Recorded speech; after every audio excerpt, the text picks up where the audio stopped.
En la noche de Múnich, cuando el cielo parecía no decidirse entre el azul melancólico y el gris glorioso, Portugal y España se batieron como dos hermanos que compiten en el jardín de casa por la última croqueta de la abuela. La Nations League 2025, que algunos siguen llamando ese torneo que nadie entiende hasta la semifinal, alcanzaba su final más ibérica y más cargada de simbolismo.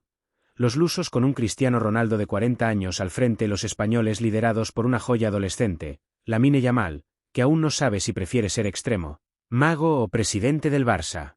El estadio, rebosante de banderas, cánticos y algún que otro aficionado que juraba haber visto a Iniesta calentar, se preparaba para un choque de generaciones. En un rincón, Cristiano Ronaldo, más esculpido que nunca, rostro de estatua griega con expresión de hoy me hago viral otra vez. En el otro, Lamine Yamal, que con 17 años tiene más confianza que un político en campaña y el mismo toque de balón que un gato sobre un piano, pero afinado. El partido comenzó con una intensidad tan incómoda como una comida familiar con temas políticos. España golpeó primero, como buen vecino que no avisa al subir el volumen. Martín Zubimendi abrió el marcador con un derechazo que dejó a Diogo Costa buscando la pelota como si hubiera perdido las llaves del coche. Pero los portugueses no estaban allí para aplaudir cortésmente. Respondieron con la misma furia con la que Cristiano responde a una sustitución en el minuto 89. Fue entonces cuando Nuno Mendes, el lateral con más pulmones que un laboratorio de biología, se incorporó al ataque y puso el empate. El estadio retumbó. Entre el público, un señor gritó, «¡Viva Figo!», aunque nadie se lo había pedido. Lamine, mientras tanto, desafiaba las leyes del espacio-tiempo. Regateaba con la impunidad de quien no conoce aún el miedo ni los impuestos. Cada balón que tocaba parecía traer consigo una pequeña revolución. Lo marcaban de a tres, como si fuese una pizza familiar. Aún así, Lamine seguía distribuyendo pases con la soltura de quien reparte cartas sabiendo que tiene el comodín del público. Pero el gol se le resistía. El tiempo avanzaba como lo hace en los partidos de ajedrez entre tortugas. Y entonces, Oyarzábal decidió que ya era hora de reescribir el guión. Gol de España, 2-1, y en la grada portuguesa alguien apagó la esperanza y encendió el rosario. Pero Cristiano no iba a irse así. No después de 138 goles internacionales. No después de todas las abdominales. En el minuto 88, con la épica de un trovador y el oportunismo de un vendedor ambulante en día de concierto, Ronaldo cazó un balón suelto y, sin pensarlo dos veces, porque nunca lo ha necesitado, remató con la furia contenida de todos los memes que lo declararon acabado desde 2019. Gol. El empate. El rugido. El Sidiou que hizo temblar los cristales del estadio y del ego de varios. En la prórroga, el miedo al error era más grande que el amor propio. Los dos equipos se miraban, se respetaban, y también se agotaban. Lamine siguió intentándolo, recortando con la fe de un peregrino y la habilidad de un grafitero profesional. Pero la portería parecía tener un hechizo. Cristiano, mientras tanto, ya parecía jugar en otra dimensión. No corría tanto, pero sus ojos lo hacían por él. Y entonces, los penaltis. Esa ruleta rusa sin balas, pero con reputaciones.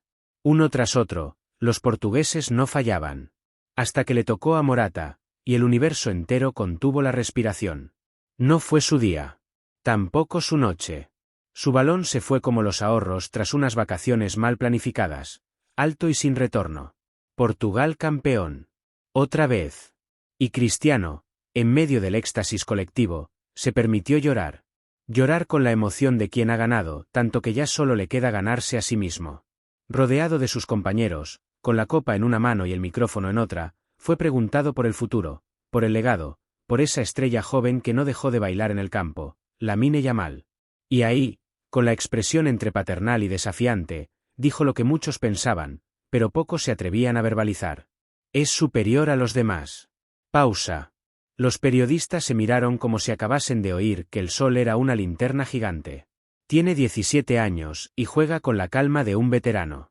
No se esconde. Toca la pelota como si estuviera en su jardín. No es bueno, es diferente. Es superior. Solo necesita que no lo destruyan con elogios vacíos. Ya verán. Y ahí estaba. Cristiano Ronaldo, el hombre que ha sido llamado de todo menos humilde, el que ha contado sus goles como quien cuenta los pasos en una maratón eterna, hablando del niño prodigio con un respeto inesperado.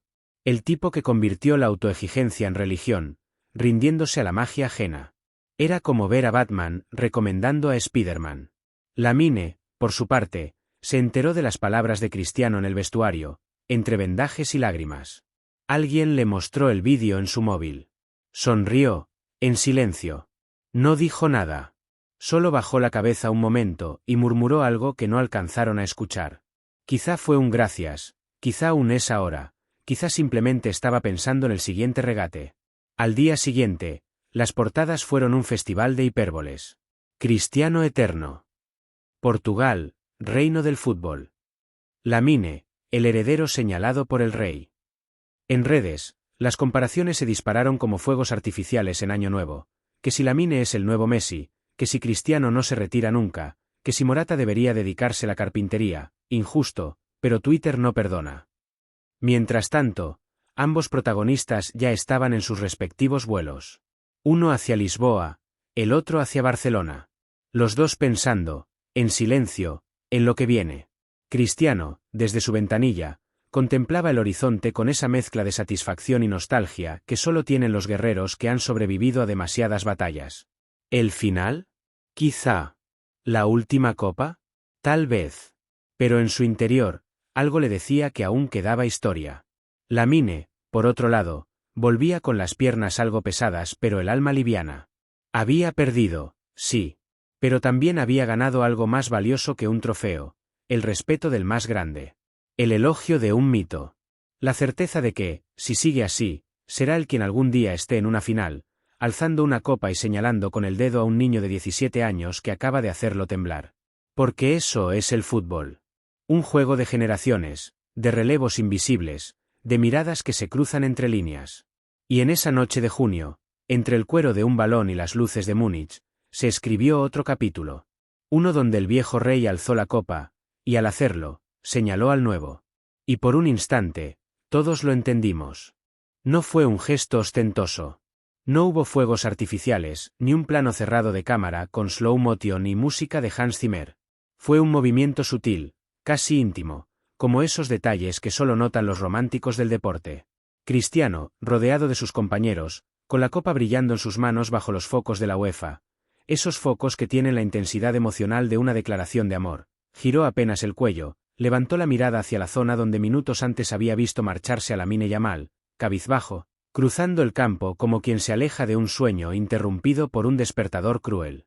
Nadie más parecía mirar en esa dirección, pero él sí. Sus ojos, esos ojos que han visto más porterías que muchos defensas han tocado balones, buscaron un solo rostro en el tumulto. Y cuando lo encontró, ya no era necesario decir nada. No levantó el dedo como si nombrara a un sucesor en una ceremonia monárquica. No lo necesitaba. Le bastó con esa mirada firme, sostenida por la sabiduría de alguien que ha cargado con la mochila del éxito y del fracaso, de los himnos y de los abucheos, de los récords y los memes. Esa mirada decía, lo has hecho bien, niño. Aún no es tu turno, pero el escenario es tuyo. Solo espera. Era una mirada extraña viniendo de Cristiano. El mismo que en su primera Eurocopa se revolvía como un adolescente desatado cuando lo sustituían. El que contaba goles como quien colecciona cromos. El que discutía con compañeros por un saque de banda mal hecho. Ese hombre, con 40 años y una copa más en su historial, ahora se permitía observar con humildad genuina a un chico que aún no ha terminado el bachillerato. Y no es que Cristiano se sintiera menor, ni mucho menos. No. Era más bien un reflejo de alguien que sabe que el tiempo no se derrota, solo se negocia con él. Y él, Ronaldo, ya había conseguido lo que pocos: prolongar el trato hasta el último suspiro de la eternidad. Había mirado a Messi muchas veces en el pasado, en el campo y en los balones de oro, como se mira a un rival que también es brújula. Pero con Lamine fue distinto. No lo vio como competencia. No como amenaza.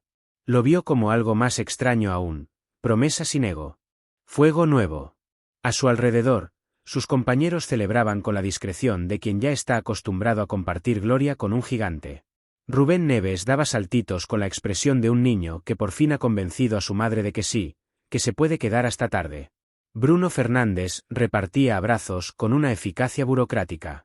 Joao Félix, que llevaba un par de meses jugando a ser el desaparecido más caro del mundo, por fin sonreía con autenticidad. Incluso Pepe, que sigue pareciendo un guardaespaldas jubilado que nadie se atreve a jubilar, soltó una lágrima que casi pidió perdón por existir. Pero Cristiano, aunque estaba allí en cuerpo y en copa, parecía no estar celebrando en el mismo idioma. Estaba procesando otra cosa. Tal vez el eco de su propio pasado.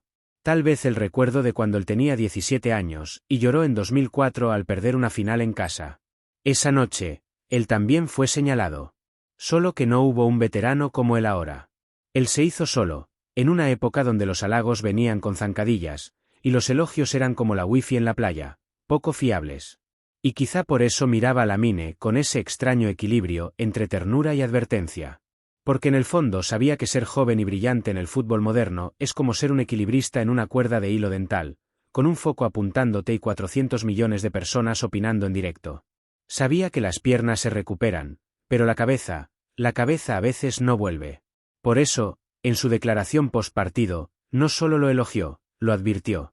Es superior a los demás, pero que no lo destruyan. Eso no fue poesía. Fue experiencia hablando en clave de profeta. Mientras tanto, a unos pocos metros, el cuerpo técnico portugués ya empezaba a recoger las botellas medio vacías, las sudaderas olvidadas y los últimos rezos musitados al borde del campo. Un utilero llevaba en una mano el peto de entrenamiento de Cristiano, empapado en sudor y épica, y en la otra, la toalla de Pepe, que era del tamaño de una bandera nacional. Aún así, entre el murmullo, las risas, y los gritos de campeones, el ambiente tenía algo de ceremonia. Los comentaristas en cabina, aquellos que habían empezado la transmisión con entusiasmo forzado y 3 cafés encima, ahora hablaban con una especie de reverencia inesperada. Uno de ellos, el más veterano, se limpió las gafas con una servilleta y dijo al aire, sin saber que su micrófono seguía encendido: lo que hemos visto hoy no es solo fútbol. Es historia en forma de piernas. Y tenía razón. Aunque no sepa redactarlo con mejor metáfora. Afuera, en las gradas, la marea ibérica se disolvía lentamente. Portugueses celebrando sin sobreactuar, porque ya han aprendido que el fútbol también te da de sopetón. Españoles en silencio, algunos cantando con resignación, otros discutiendo con palabras que mezclaban crítica, dolor y el habitual "no pasa nada, esto es experiencia para los chicos". Entre ellos, un niño con la camiseta de Lamine Yamal le preguntaba a su padre: «Papá, ¿por qué no tiró él el penalti?». El padre no supo qué responder. Porque hay preguntas que ni Guardiola respondería sin pestañear 3 veces. En ese estadio, esa noche, la historia no avanzaba en minutos, sino en miradas. El gesto de Cristiano había bastado para instalarse en la retina de todos los que sabían leer entre líneas. No hacía falta más. No hacía falta que lo abrazara ni que le diera su camiseta. Era suficiente con ese instante de reconocimiento entre 2 puntos que rara vez se cruzan, la cúspide que se despide, y el inicio que se asoma. Y es que si hay algo que tiene el fútbol, y no muchas cosas más en la vida, es que permite este tipo de conexiones improbables. Donde un jugador de 40 años, que ha ganado casi todo, puede mirar a uno de 17 y ver en él no solo el reflejo de su pasado, sino la posibilidad de un legado indirecto. Porque al final, lo que Cristiano hizo esa noche no fue ceder su trono, sino señalar que no se queda vacío. Que el fuego sigue. Y sin avanzar un segundo más en el reloj, sin que los aspersores comenzaran a limpiar el césped, sin que se apagaran los focos, todo estaba ya dicho. El fútbol, como en sus mejores noches, había hablado sin palabras. Y todos lo entendimos. No hacía falta que Cristiano hiciera más. No hubo discurso de vestuario grabado por un documental, ni una publicación cuidadosamente editada con fotos en blanco y negro acompañada de una cita de Séneca. Su gesto fue puro, sin filtros ni pretensiones. Tal vez por eso caló tan hondo. Porque en un mundo saturado de declaraciones programadas y frases moldeadas para la viralidad, su mirada tuvo una fuerza que ningún algoritmo podría traducir en clics. Aquellos que estaban en el estadio, si eran lo bastante atentos, o simplemente sensibles a lo invisible, captaron el momento con una claridad inusual. Algunos fotógrafos, incluso, bajaron sus cámaras sin saber por qué. Como si intuyeran que lo que estaba pasando no era registrable, solo vivible. La imagen de un Cristiano sereno, copa en mano, con una mirada dirigida no al público ni al palco ni a las cámaras, sino a una zona del campo donde ya no quedaba nadie, era tan fuera de guión que desarmaba cualquier intento de manipularla. Lo curioso es que no había grandilocuencia en él. No había esa teatralidad que a veces lo acompañó en sus celebraciones. No hubo siu ensayado, ni mueca heroica. Era simplemente él, en carne, hueso y trayectoria. Un hombre que había estado en más finales de lo que muchos han estado en bodas. Que había sido silbado por multitudes, idolatrado por naciones, caricaturizado por detractores y seguido por generaciones como un faro musculado. Y ahí estaba ahora. Cansado, sí. Pero lúcido. Con esa lucidez que solo llega cuando uno sabe que el tiempo ya no es una línea infinita, sino un mapa de estaciones que empieza a repetirse. Sus manos seguían firmes, sujetando la copa como si la conociera desde niño. Y tal vez era así. Para él, los trofeos no eran objetos, sino viejos conocidos. Esa Nations League, brillante pero modesta al lado de una Champions o una Eurocopa, parecía sin embargo pesar como la primera. Porque cada vez que uno levanta una, sabe que puede ser la última. A su alrededor, los gritos seguían, pero eran ruido de fondo. Como un eco difuso que ya no lo arrastraba. Cristiano había entrado en esa zona mental donde todo es ralentizado, donde los estímulos externos no hacen más que reforzar la introspección. Esa mirada hacia la mine no fue solo un reconocimiento, sino también un espejo, un viaje fugaz hacia su propio pasado. Recordó, sin quererlo, aquella Euro de 2004. Él con el número 17, con ese peinado de gel que parecía una antena de televisión mal orientada, llorando al perder ante Grecia. Nadie le consoló con declaraciones públicas. Nadie lo nombró sucesor de nada. Se levantó solo, como se levantan los que no tienen alternativa. Y tal vez por eso, esta vez, quiso ser el quien sí lo hiciera. Para que aquel chico al que acababa de mirar no tuviera que construir su camino desde la intemperie. Y qué contradicción tan hermosa. El hombre al que durante años le reprocharon el egocentrismo, haciendo el gesto más generoso que se puede tener en el deporte, reconocer al otro. Sin aplausos. Sin cámaras. Sin necesidad de que lo llamaran mentor. En ese momento, también pasaban otras cosas. Menores, sí. Pero no por eso menos simbólicas. En el banquillo de Portugal, el asistente técnico número 3, uno de esos hombres que siempre aparecen en las fotos grupales sin que nadie sepa su nombre, escribía con un bolígrafo en una pequeña libreta. No eran estadísticas. No eran números. Era apenas una frase que lo había tocado, algo que escuchó a un jugador decir minutos antes en el círculo de celebración. Ganamos con el viejo, y no se nota que es viejo. Sonrió al escribirlo. No porque fuera especialmente profunda, sino porque resumía todo. Cristiano era eso, el viejo que no parecía viejo. El tiempo, por alguna razón, lo había rozado sin desdibujarlo. Del lado español, muy al fondo, casi en penumbra, los rezagados recogían materiales. Camisetas sucias, conos, chaquetas de entrenamiento. Uno de los fisios, con rostro apagado, encontró en el césped la cinta que la mine se había quitado del pelo. Se agachó, la recogió como si fuera una reliquia.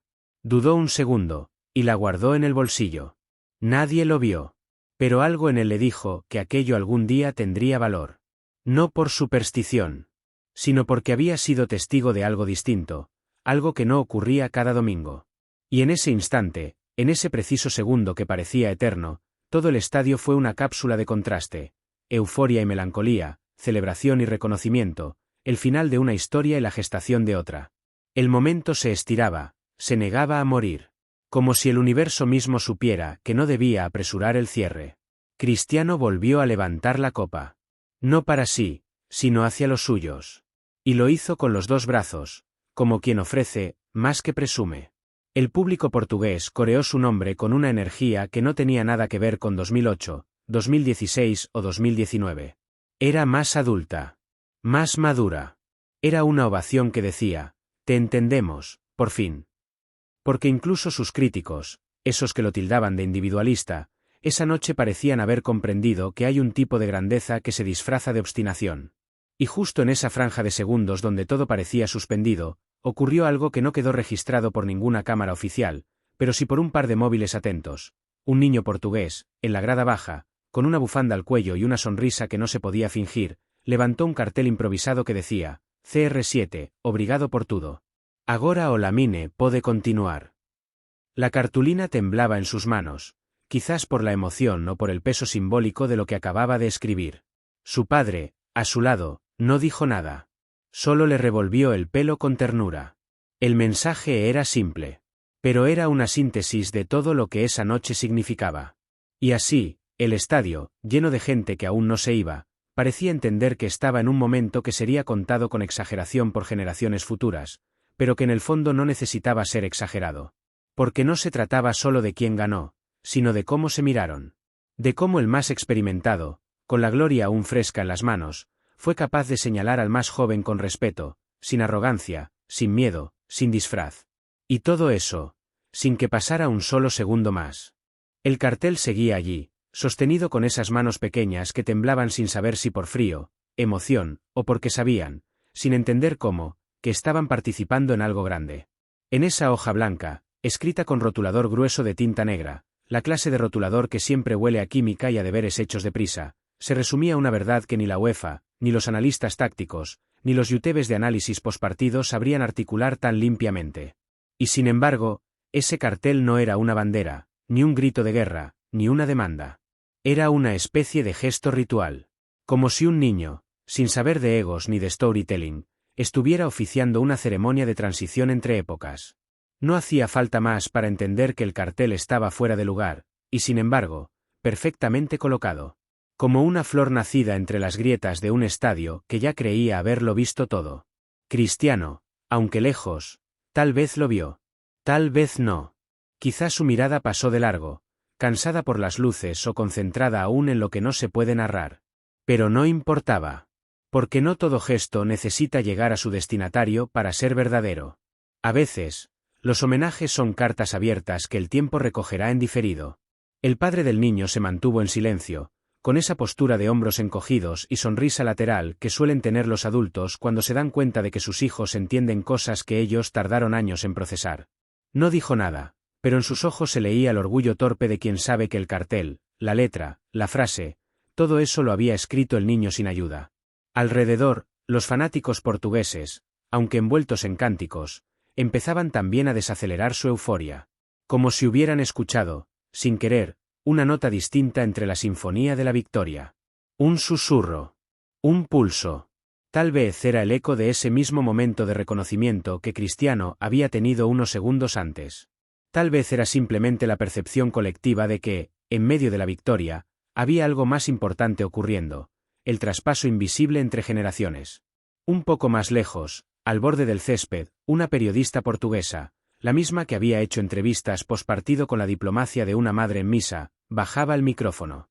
Tenía aún puesto el auricular en una oreja, pero lo que escuchaba ya no le interesaba. Observaba a Cristiano, copa en mano, sin decir palabra, y luego giró la cabeza buscando la dirección de la mirada que él había sostenido hace minutos. No encontró a Lamine, porque Lamine ya estaba en el túnel. Pero comprendió. Se lo dijo a sí misma, no al aire, no al productor, no al público. Él le sabe. Él le sabe que está a fechar ciclo. Él lo sabe. Sabe que está cerrando un ciclo. Las cámaras de televisión, que hasta hace un rato se habían movido con el frenesí de una abeja en sala de luces, también parecían haberse vuelto más contemplativas. Algunos operadores dejaron de buscar planos espectaculares. Empezaron a capturar rostros. Detalles. Manos entrelazadas. Camisetas manchadas. Y entre todos esos encuadres, uno de ellos, casi por accidente, enfocó a Pepe sentado en el césped, las piernas abiertas como un abuelo en la playa, observando el estadio como quien visita por última vez su casa de la infancia. Pepe, el guerrero, el ogro, el último centurión del fútbol físico, no hacía nada. Solo respiraba. Pero en su respiración había un peso compartido. Tal vez recordaba, como Cristiano, esa final de Lisboa en 2004. O las noches en las que fue silbado en estadios enteros por simplemente existir con firmeza. Tal vez recordaba todo, o nada. Lo cierto es que no dijo palabra. Pero su presencia, quieta, cansada, sentada como una escultura de sí mismo, era un testimonio. No todos los relatos necesitan boca. Algunos se cuentan desde la postura. En una esquina, los voluntarios de la UEFA empezaban a arrastrar el carro metálico con los chalecos de prensa. Hacían su trabajo con el cuidado de quien no quiere interrumpir algo sagrado. Una de las chicas, con el chaleco torcido, se detuvo unos segundos más de lo necesario observando la escena. Tenía 19 años, era de un pueblo que no salía en Google Maps sin hacer zoom 3 veces. Y esa noche, aunque no lo sabía del todo, Estaba recogiendo más que petos. Estaba guardando una postal de época en la retina. De esas que uno recuerda con precisión cirúrgica cuando, décadas después, alguien dice, ¿dónde estabas tú cuando Cristiano levantó la última? Y ella podrá decir, yo estaba allí. Vi cómo no celebraba como todos. Vi cómo miró a un niño que ya no estaba. Incluso los focos del estadio parecían conscientes del momento. No bajaron de golpe. No parpadearon como solían hacerlo en el cierre de ceremonia. Permanecieron firmes, como si supieran que aún no era momento de cortar la escena. Que el tiempo, por una vez, podía suspenderse un poco más. Y si uno escuchaba bien, por debajo del murmullo, por debajo de los cantos y de los aplausos que aún estallaban como palomitas dispersas, había otra vibración. Un murmullo que no venía del público, ni de los altavoces. Venía del campo mismo. Del silencio que quedaba entre las acciones. Del aire. Como si el césped, ese campo verde que había sido testigo de carreras, caídas, regates y lágrimas, respirara diferente. Cristiano, en el centro de todo, no se movía. Copa en mano. Cuerpo de atleta, alma de leyenda. Una estatua viva. Pero su mente, esa que había sido muchas veces subestimada por quienes solo veían abdominales, trabajaba sin descanso. No pensaba en estadísticas. No pensaba en goles. Ni siquiera en títulos. Pensaba en el tiempo. Porque cuando uno ha sido todo, solo queda preguntarse cuánto de ese todo realmente queda. Y allí, rodeado de compañeros más jóvenes, de gritos en portugués y banderas ondeando como si el viento fuera fan suyo, Cristiano Ronaldo tuvo un momento de soledad total. No la soledad triste. No la de los exiliados. La otra. La soledad de quienes llegan tan alto que ya no tienen a quien seguir, y tampoco a quien temer. Y fue en ese instante, ese entreparpadeo del universo, donde entendió lo que acababa de hacer con esa mirada hacia la mine. Lo entendió sin necesidad de palabras. Porque señalar al otro, al joven, al futuro, al que apenas empieza, es también una forma de salvarse. De prolongarse. De dejar un hilo tendido entre lo que fuiste y lo que vendrá. No se trataba de ceder el trono. Se trataba de demostrar que, incluso desde lo más alto, uno puede tener la humildad de reconocer la próxima estrella, antes de que lo obliguen a hacerlo. No era un adiós. No todavía. Pero sí una aceptación. Y en esa aceptación había dignidad. Había gracia. El niño del cartel, abajo en la grada, seguía con los brazos extendidos. Ya le dolían. Pero no bajaba el cartel. Porque los niños, cuando intuyen que un instante es histórico, pueden hacer milagros como sostener una cartulina durante 10 minutos sin pestañear. Y Cristiano, aunque no lo mirara directamente, parecía saberlo. Porque su cuerpo se giró, apenas, en esa dirección. No como quien responde a una señal, sino como quien saluda a una profecía cumplida. Y lo más hermoso es que no hubo música. No hubo fuegos artificiales. No hubo frases para Instagram. Solo una noche de fútbol, congelada en su minuto final, donde el pasado se abrazó con el futuro, y todos los que estuvieron presentes entendieron, sin que nadie dijera una palabra, que acababan de ver algo que no volverá a repetirse jamás.